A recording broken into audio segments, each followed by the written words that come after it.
Hola a todos, soy la maestra Alejandra y yo les voy a hablar del tema de cómo se genera la electricidad. El aprendizaje esperado de este tema es que podamos analizar las formas de producción de la energía eléctrica, así como reconocer su eficiencia y los efectos que causa en el planeta. El énfasis de este tema es que podamos reflexionar sobre los diferentes métodos por los que se produce la electricidad. Primeramente, ¿qué es la energía eléctrica? Podemos decir que la energía eléctrica es la energía que genera por el movimiento de los electrones que están en el interior de los materiales conductores. Las cargas positivas y negativas se unen creando dos tipos de energía. Una de ellas es la electricidad estática, generada por fricción, contacto o inducción, y la electricidad dinámica, generada por corriente. Es decir, la electricidad es una fuerza que resulta de atracción o repulsión entre las partículas que contienen la carga eléctrica positiva y negativa y se pueden manifestar en tanto reposo como en movimiento. Estamos acostumbrados a convivir con fenómenos eléctricos tanto naturales como es el rayo, la electricidad estática, como los artificiales, que es la iluminación de nuestros hogares, el funcionamiento de los electrodomésticos y máquinas eléctricas. La electricidad en la sociedad constituye una parte muy importante de todos y cada uno en los aspectos de la vida. Cuando nos falta lo que es la electricidad, nos damos cuenta que nuestra vida gira en torno a ella. Sin embargo, la electricidad no habría podido desarrollarse la mayor parte de los avances técnicos que disfrutamos ahora en día y el tipo de vida que llevaríamos sería completamente distinto. La energía eléctrica, tanto en nivel doméstico como en la industria, la luz eléctrica y un gran número de objetos que funcionan gracias a la electricidad han provocado que el día de hoy la electricidad sea absolutamente imprescindible, como es que la luz de la noche que ilumina nuestro hogar, la televisión que utiliza también la electricidad, la computadora y muchos artefactos que ya tenemos en nuestros hogares.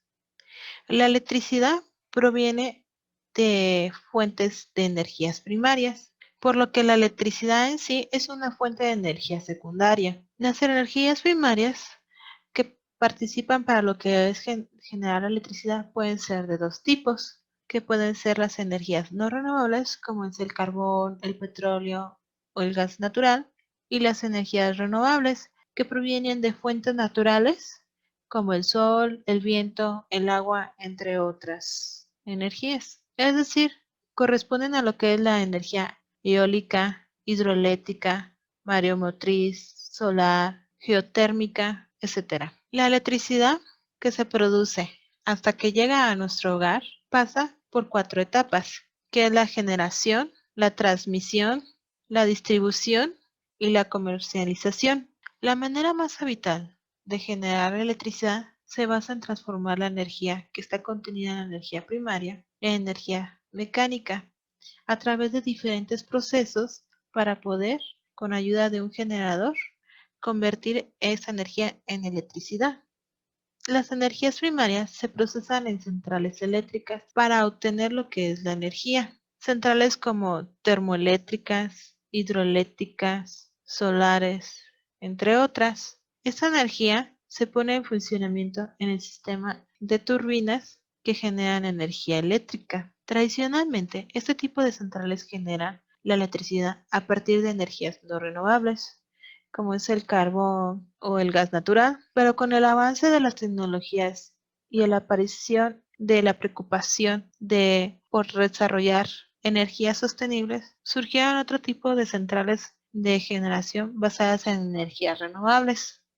Hay diferentes tipos de centrales de generación de electricidad, como es la central de carbón, gasóleo y gas natural. También están lo que es la central de ciclo combinado de gas natural. No solamente están esos tipos de central, sino existen otras, como la central nuclear. que es un tipo de central en la que el agua se calienta a alta presión mediante el calor liberado en la fisión nuclear. Ese vapor a presión moverá una turbina conectada a un generador eléctrico. También está lo que es la central biomasa, la cual tiene el mismo funcionamiento que las centrales de combustibles fósiles. La diferencia de esta es el tipo de combustible que se emplea. Estas centrales usan lo que es biomasa, un combustible de origen renovable. También está la central hidráulica. Este tipo de instalaciones suele estar situada en embalses donde se acumula agua. También está lo que es el parque eólico, que están formadas por aerogeneradores, que son molinos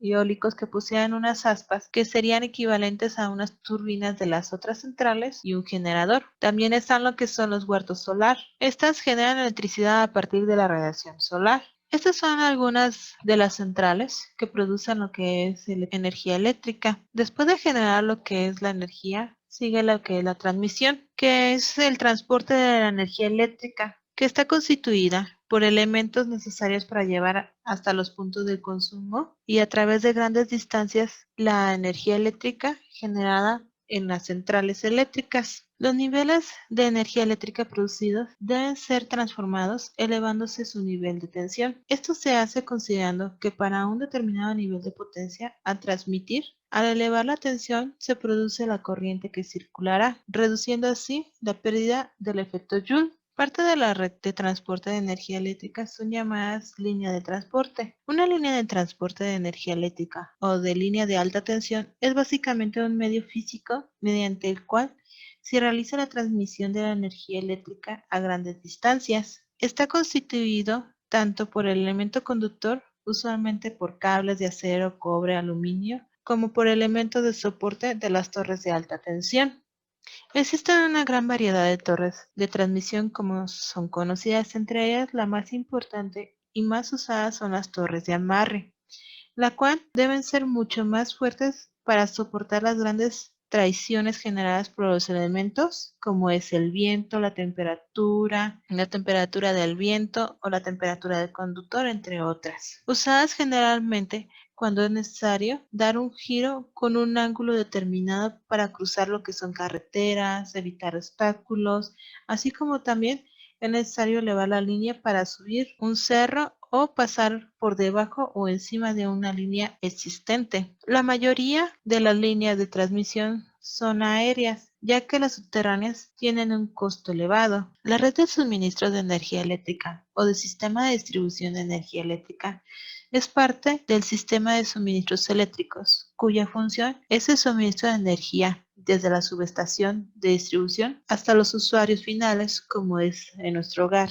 o en las industrias. Esto se lleva a cabo por los operadores del sistema de distribución, también denominados distribuidores de electricidad. Los elementos que conforman la red o sistema de distribución son lo que son los transformadores, interruptores, seccionadores, cuya función es reducir el nivel de alta tensión de la línea de transmisión o sustracción hasta los niveles de media tensión para su ramificación en las múltiples salidas. A partir de este punto, la electricidad es administrada por las empresas distribuidoras de electricidad para su comercialización. En algunos lugares del mundo es posible elegir una empresa comercializadora que es la que les envía las facturas, ya que compran la energía a las empresas de generación y ellas te las venden a ti. Las comercializadoras son las que ofrecen diversas tarifas y ofertas en el mercado. En México solo hay una empresa que se encarga de lo que es la generación, transmisión, distribución y comercialización de la energía eléctrica en nuestro país. Dicha empresa, el gobierno federal la maneja el parque eléctrico en México. Esta empresa se llama Comisión Federal de la Electricidad,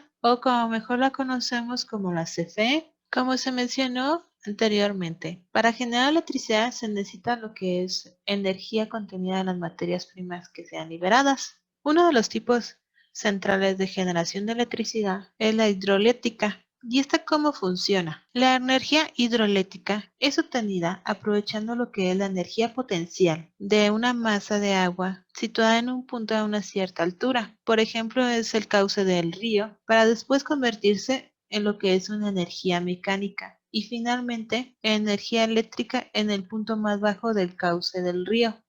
Una central hidroeléctrica es un conjunto de instalaciones y equipos electromecánicos necesarios para transformar la energía potencial hídrica en energía eléctrica, y esta funciona a todas horas. La energía eléctrica disponible es proporcional al caudal del agua y a la altura del salto. La central hidroeléctrica la podemos visualizar en lo que es en nuestra imagen. Como podemos observar, el reservorio, o también se puede conocer como embalse, es la acumulación del agua del río, y esto permite que el agua adquiera lo que es su energía potencial después de que se transforma en energía eléctrica, el cual tenemos hasta abajo lo que es una entrada que va dejando pasar lo que es el agua, y esta es conducida por una tubería o por el canal, que va forzándolo hasta llegar a lo que es en las salas de máquina, el cual el agua actúa sobre las paletas de la turbina, transformando su energía cinética en energía de rotación. Una vez que el agua ha cedido su energía, es conducida arriba abajo a través del canal, y al generar lo que es la energía eléctrica por medio de esta presión de agua, se va transformando esta energía.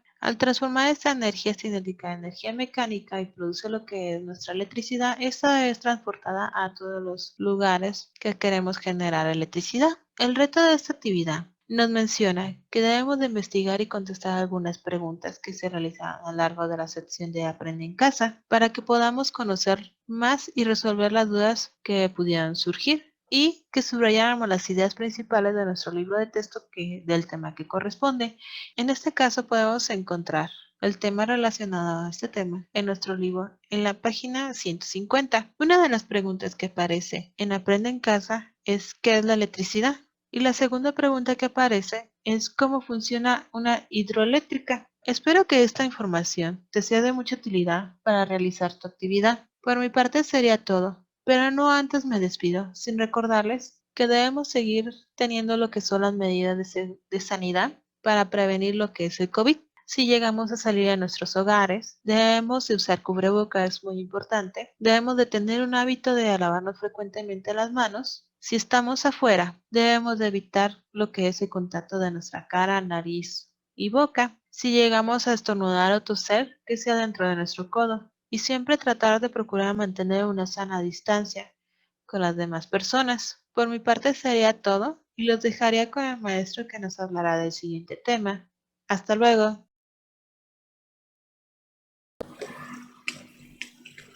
Hola nuevamente, jóvenes, es un placer volverlos a saludar para revisar los videos de la materia de Ciencias 2, Física.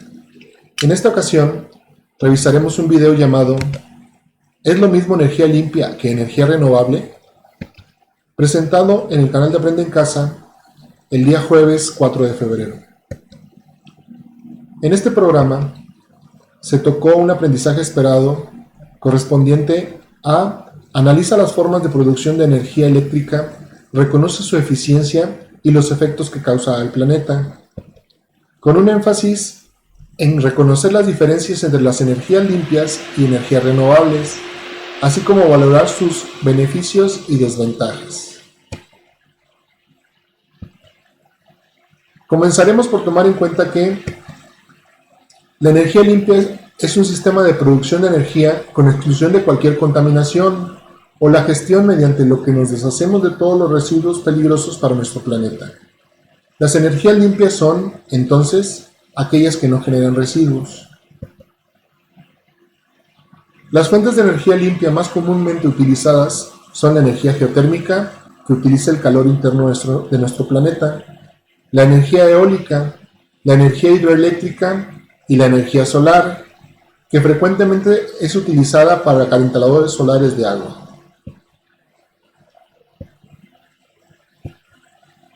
Las energías renovables son aquellas fuentes de energía basadas en la utilización de recursos naturales, el sol, el viento, el agua o la biomasa vegetal o animal, que se caracterizan por no utilizar combustibles fósiles, sino recursos naturales capaces de renovarse ilimitadamente. Entre las fuentes de energía renovable más comunes nos encontramos la energía solar, la energía eólica, la energía hidroeléctrica, la biomasa, el biogás, la energía del mar y la energía geotérmica. En el reto de hoy, tenemos que deben de escribir en su cuaderno una lista de 5 formas en las que se produce energía eléctrica en México e indica si corresponden a fuentes limpias, renovables o ninguna de ellas. También comenta con tu familia si pueden aprovechar de alguna forma una fuente de energía limpia o renovable y diseña una estrategia para implementarla. Como siempre, joven, te recordamos que tu salud y la de tu familia son muy importantes, por lo que te pedimos que te sigas cuidando. Y también te recordamos que a partir de esta semana tendrás la oportunidad de participar en las clases en línea que estaremos ofreciendo. Muchas gracias y hasta pronto.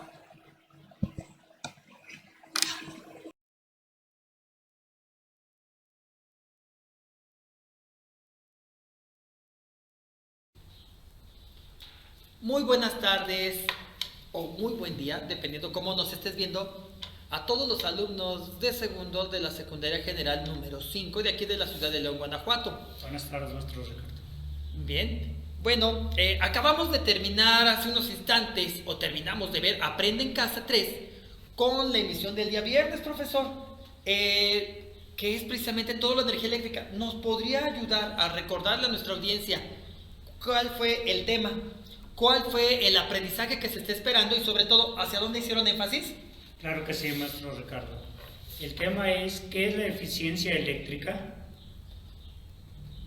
El aprendizaje esperado es analizar las formas de producción de energía eléctrica, reconocer su eficiencia y el efecto que causa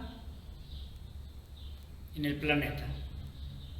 El énfasis, que también es importante, maestro Ricardo. Muy bien. Yo he mencionado la palabra énfasis, es en lo que nos enfocamos en realidad, qué es lo que debemos considerar.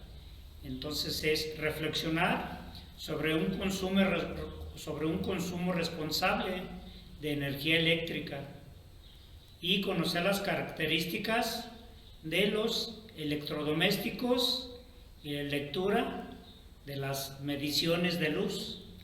También, bueno, es importante ir a nuestro medidor y conocer qué tanto estamos consumiendo para de ahí, pues, tomar las consideraciones pertinentes.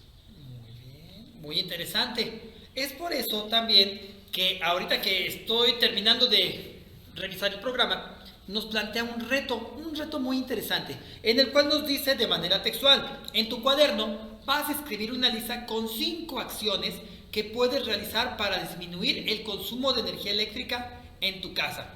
Y sobre todo, que si algunos de los electrodomésticos que tienen está incluida su etiqueta, pues observemos las características. Ahorita lo vamos a hacer también. Si te es posible, compara estos valores con otro electrodoméstico. Bueno, ¿qué es lo que vamos a hacer en este caso? Pues muy fácil. Esto que tenemos aquí, quizás no se alcanza a ver por la cámara, es la placa de datos. Esta es de una laptop, precisamente el profesor está aquí con su laptop, como terminamos de ver el programa también, lo vimos en línea. Resulta que es de la computadora Toshiba y te dice consumo de energía 65 watts. ¿Qué quiere decir el watt? El watt es la cantidad de energía que se está consumiendo, es decir, esta computadora al estar una hora conectada consumiría 65 watts. Si tú la tienes conectada durante 10 horas, estarías consumiendo entonces 65 por 10 horas y serían 650 watts. ¿Es correcto, profesor? Sí, es correcto. Muy bien, correcto. Entonces quiere decir que serán 0.65 kilowatts, porque nos lo cobran en kilowatts. Eso quiere decir que debo de ver cuánto me está cobrando comisión del kilowatt hora. Ya con IVA, con impuestos, casi nos viene saliendo en $1. Entonces, si consumes 1000 kilowatts, prácticamente estás consumiendo $1. Pero tú dirás, es que es muy poquito. Sí, pero estoy hablando de un solo aparato, profesor. Bien, otro ejemplo que también nos piden el reto es la placa de datos. Si lo comparemos, por ejemplo, aquí tengo en el centro de cómputo un regulador o un multicontacto.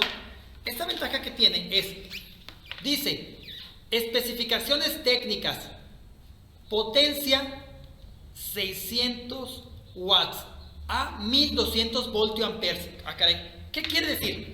Que cuando yo enchufo esto a la corriente eléctrica, listo, este me va a entregar 1.2 kilovoltiamperes. Pero al hablar de 600 watts, quiere decir que todo el equipo puede soportar, aquí conectado, hasta 600 watts antes de que suceda algo. Es decir, el watt es la energía que consumimos. Entonces, si tú prendes un foco, tienes la computadora prendida todo el día, la lavadora, consumes energía. Y eso es lo que nos cuesta. Es por eso que el reto menciona que mantengamos o que tengamos listado de 5 acciones que podemos hacer para ahorro de energía y que no nos salga tan caro el recibo de la luz. Te recuerdo que en algunos casos es bimestral, pero en algunos casos que ya tenemos tarjeta inteligente es sobre el costo y también es mensual.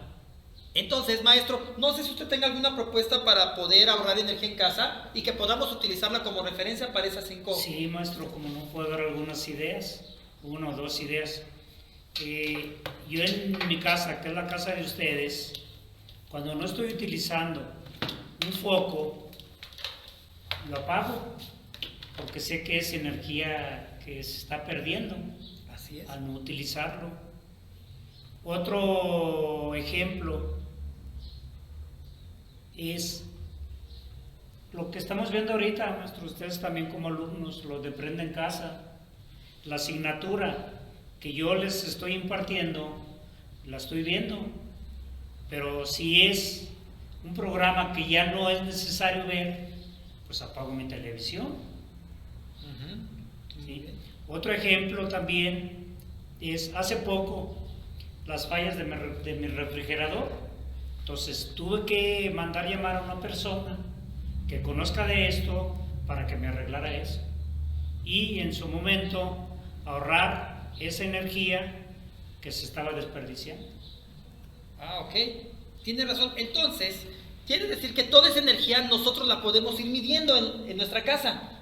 Claro, Y que para eso nos ponen un medidor de energía. Bueno, ahora ya todos son digitales, por disposición van a tener que cambiarse a digitales, quedan poquitos analógicos, pero profesor, al ser digital tú ya puedes ir leyendo la cantidad de energía que consumes mes con mes. Claro, es acumulativa, lo que tienes que sacar es la diferencia de un mes y otro mes, o si todavía lo tienes por bimestre, la diferencia que hay en cada 2 meses. Eso te dará una idea de cuánto estás consumiendo al día en energía eléctrica. Claro, maestro. Entonces, por eso te recomendamos, verifica la cantidad de energía que tienes en consumo en tus luces, que puede ser watts. Los focos de 100 watts consumirían entonces, esos que prenden muy bonito, muy grandes y mucho, que generan mucho calor, que consumen 100 watts, quiere decir que consumen 100 watts en una hora. Si tú tienes el foco de 100 watts prendidos durante 10 horas, prácticamente estás consumiendo 1 kilowatt. Multiplica todo eso por los 31 días. Eso te diría que ya no sale tan barato. Y nada más en los focos. Los refrigeradores, una recomendación que nos hacen es que ahorita en época de frío no lo tengamos a una temperatura muy baja, es decir, a -4, a -8, sino que lo tengamos un poquito más cerca o pasadito de cero, como la cerveza, por ejemplo, como el refresco, que nos recomienden una temperatura para que se mantenga estable. Esto va a hacer que el refrigerador no se esté prendiendo cada rato y que consumas más energía. Otra recomendación que nos hace la Comisión Federal de Electricidad es que cuando vayas a planchar, planches de una vez todo lo de la semana para que no estés prendiendo y apagando, y eso hace que se incremente el consumo. Finalmente, a mí se me ocurre otra forma de ahorrar energía, profesor, pues aparatos electrodomésticos que tienen muy baja eficiencia eléctrica, como puede ser la lavadora. También acostumbres lavar toda la carga de ropa, al menos cuando se te junta, y no estar lavando cada 5 minutos o de poquito en poquito todos los días, porque se nos va a incrementar el recibo de energía eléctrica. No sé si tengamos alguna otra por ahí, profesor, que de repente se le ocurra. Pues creo que ya sería todo nuestro referente a los ejemplos que nos están pidiendo pues en nuestro reto, en la lista que el alumno, con estas ideas que les hemos transmitido, pues creo que ya es más suficiente para que lo contesten en forma adecuada. Muy bien, está excelente. Te recuerdo, debes de seguir viendo estas transmisiones. Son para complementar tu formación y que los retos se te faciliten. Al mismo tiempo podrás comprender cómo trabaja el universo, cómo trabaja el mundo y sobre todo, cómo nos están cobrando lo que estamos utilizando. ¿Tenemos otras recomendaciones sanitarias, profesor? Me gustaría que nos las recordáramos. Claro, maestro. Aquí recordarte que la situación que estamos viviendo pues es difícil. Entonces de ahí que sigas utilizando en forma adecuada tu cubreboca. También el lavado constante de tus manos. Ahí nos determinan por qué cantidad de tiempo. Y también que no asistir donde hay concurrencia exagerada de gente. Y que no salgas de tu casa a menos que sea una cosa muy necesaria. Y guardar nuestra sana distancia. Muy bien. Pues nos vamos despidiendo de esta transmisión. Agradecemos tu tiempo y sobre todo recuerda, cualquier duda en el blog de la escuela los podrás también plantear, pero sobre todo con nuestra plataforma de Teams a través de los canales o, por qué no, a través del chat privado de Teams si es una pregunta muy específica con tu docente. Pues bien, agradecemos tu participación, agradecemos tu tiempo y, profe, pues nos vamos despidiendo. Muchísimas gracias. Gracias a ti, Y maestro. hasta luego. Nos vemos en plataforma. Que sigan bien. Gracias.